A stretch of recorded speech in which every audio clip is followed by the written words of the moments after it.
Break Free 2017 is a campaign that we initiated incorporating the 7 leadership style with the main theme of creating awareness concerning human trafficking, child labor, and women violence. Through on-campus event and our Instagram page, we were able to interact, get different views from different people around the Monash campus. Important characteristics of servant leadership include listening, empathy, awareness, healing, as well as commitment to the growth of the people and building the community.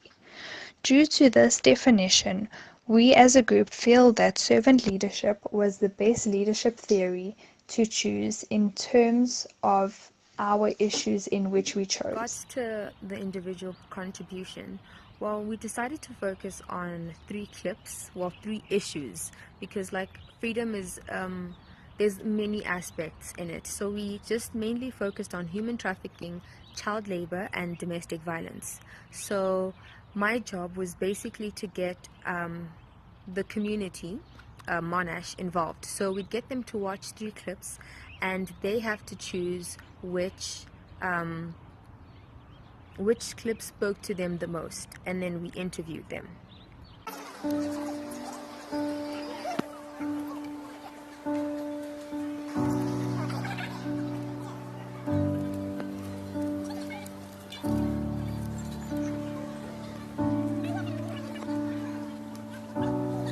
Say something, I'm giving up on you.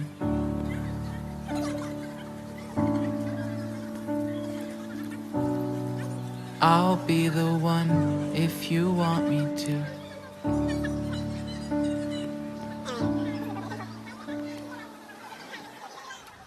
We asked them questions like, had this affected you in any way, and if there was any platform that we created in Monash, would you contribute to it? I picked human trafficking because I feel like every individual has the right to go home. My name is Shazana Ansar. I'm a lecturer in management. Why did you choose the domestic violence? The video is very touchy, and I felt it to my heart that we need to do something about it. I picked child labor because it's sad that after knowing that the children die, they still send them out to go and fish after that. Yeah. I picked human trafficking because I just feel like no one should ever feel unsafe wherever they go. They shouldn't have to be in fear of being taken, in fear of being drugged, fear like they shouldn't. That's not fair, it's not right, it's not cool.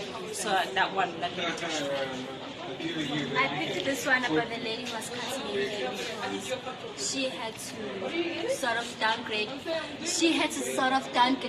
her beauty so that the abuser can become, so she can be comfortable around the abuser because the abuser kept pulling her out. Yeah. It was just sad. Yes. Okay, so I chose domestic violence because I actually been through a situation like this, so I actually know how it feels.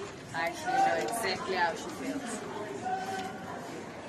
I chose domestic violence because I chose domestic violence because it's so sad that it's still happening in our generation. We still get our mothers are still abused. We are also still abused, and people are not doing much to stop it. We're not doing much to stop the violence, especially in women and children.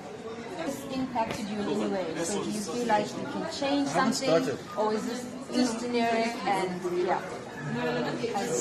Okay, we can start with you spread the word to a friend, so you want to do something.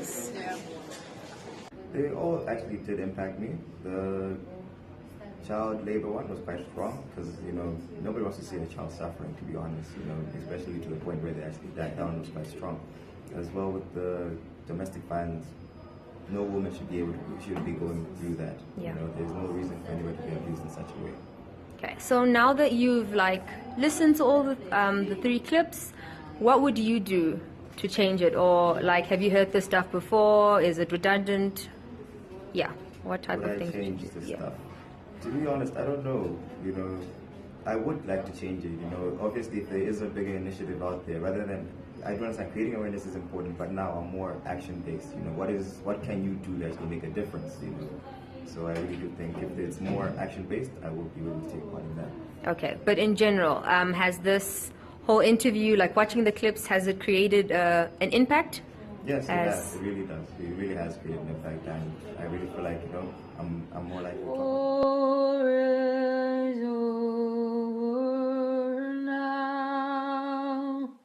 Per favore, pa. I picked this clip because these themes of domestic violence, especially the women, I've seen a lot of people that get abused not dead. So, to me, this is totally unacceptable. So, especially women and kids, because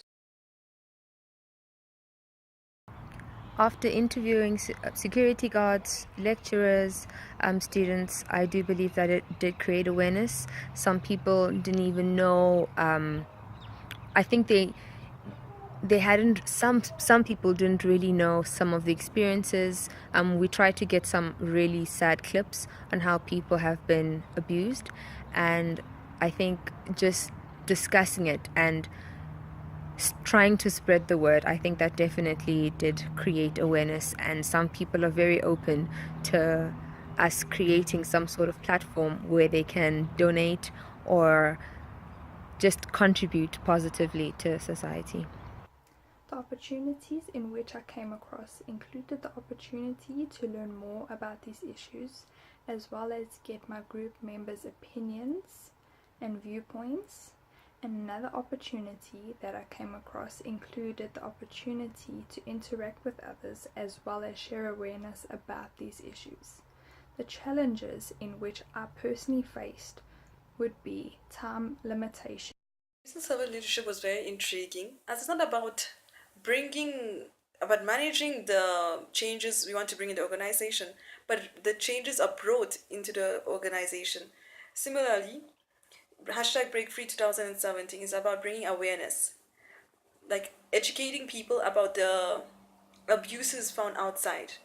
I personally like domestic violence, as you can see in this powerful advertisement. Like hair, lots of girls, our hair is our proud, and to cut our hair just for this abuse. This message was really touching for me. #BreakFree 2017. My personal planning process for this assignment included steps such as understanding the concept of the assignment as one, researching organizations who deal with these issues, making the linkage between leadership theories and the issues, which in our case, the best fitted leadership theory is the servant leadership, as majority of the organizations which I researched were non-profit organizations and are formed to serve the people of the society, and to measure and plan the impact of these assignments. With regards to opportunities and limitations, alright, well, opportunities, it was really nice that we got to actually talk to people within our Monash community. It's very hard to kind of interview people outside and have basically get them to stop what they're doing in their daily life to just come and speak to us. So being here at Monash was a great opportunity, and being with students in class, I mean, yeah, I think that was the greatest opportunity. Limitations, however, with talking to lecturers and security guards, it was a little bit harder. Most people wanted either us to write an email before they get interviewed, and some people felt very uncomfortable with being interviewed. So it was just very hard to get that type of footage, but we did manage to do that at the end. I started looking at art as a way to engage people, so researching through studies and reports that I'd read, as well as speaking to friends that I have within the arts industry. Postcards for your fridge was a matter of finding a way to address the problem in a way that you can engage society and find a public opinion in a non-confrontational and non-sensationalized way, a design component of it, and so various drawings from there, and then putting it onto a digital platform where designing the actual postcard and the logo and the rest of the concepts around that. So something with as general or generic as postcards to use in order to address the subject material. So planning for the actual event was a little bit up and down. I went to the relevant authorities at Monash and we got approval. Booked 2 benches in a very sort of public area. I put a line up between the trees and put the postcards on there of letting them engage with the actual postcard and then getting some sort of feedback. Over 40 postcards which have been submitted, some of which are very personal, some of which are very generic and public. We've got 12 responses on the Google form. I've had a lot of really positive feedback about people's experiences as well as people's desire to engage with the postcard, looking at the need, which is beyond myself. Physical damage on women and their health, but also mental and emotional, and on the economy, things like polygamy and financial abuse, as well as substance abuse and depression, finding what voices were there, what is the discussion about it. Some women will get offended if you ask them about abuse, but others it's necessary because that's the only platform that they have. But it needs to be in a respectful and non-judgmental way. The legal definition of violence against women and girls, realizing that the rape myths are things that are ingrained into the way that we think about and interpret these kinds of situations. And how do we make an impact that's helpful and valuable to society? Being able to engage with the community as the best way of having this sort of intervention, gender and culture norms, and that very much shaped the concept around the presentation of information in the actual art piece. Posing them as questions as opposed to fact. Art as a mechanism to address community issues, things that people can engage and interact with to whatever level they're comfortable with.